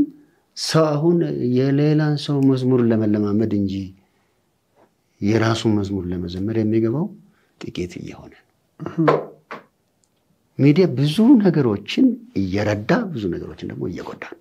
እውነት ነው። ስለዚህ ሚዲያን አጠቃቀምን በሰለጠኑ ባለሙያዎች ይሄ ቤት ማቅረብ አለበት። እውነት ነው። ተከታታይ የሆነ ስልጠና በሚዲያ ላይ በባለሙያ የተደገፈ ቢሰጥሩ ነው። አጠቃላይ ግን ስንመለከተው በዚህ ጎን ጥሩ ነገር ያለው፣ በሌላ ጎን ደግሞ ጥሩ ያልሆነ ነገር እየበዛበት ነው። ሰው መደበኛ ስራውን እንኳን እየሳተ ነው። ቤተሰብ በሚዲያ እየፈረሰ ነው። እስከዛ ጠልቆ የገባ ነገር ስለሆነ አንደኛ እኔ ማስበው ተጠያቂነት ያለው ሚዲያ ቢሆን ጥሩ ነው። ተጠያቂነት ግን የሌላቸው ሚዲያዎች እንደፈለጉት ስለሚሆኑ የነዛን እንደው ኮሜንታቸው ይሄ ያፈጀ ያረጀ የሚለውን ሰዎች እኮ ዛሬ መጽሐፍ ቅዱስን አሮጌ ዶክመንት ነው ከተጻፈበት ቆይቷል፣ አፕዴት አልተደረገም እያሉ ነው። እንግዲህ በዚህ ላይ እኛ አሁን ያፈጀ ብንባል ይበዛብናል። ይሄ እሱ ላይ ተጨማሪ ሸመ እሱ ላይ ተጨማሪ ምን መሰለህ ከዚህ ጋር እንድትጨርሱ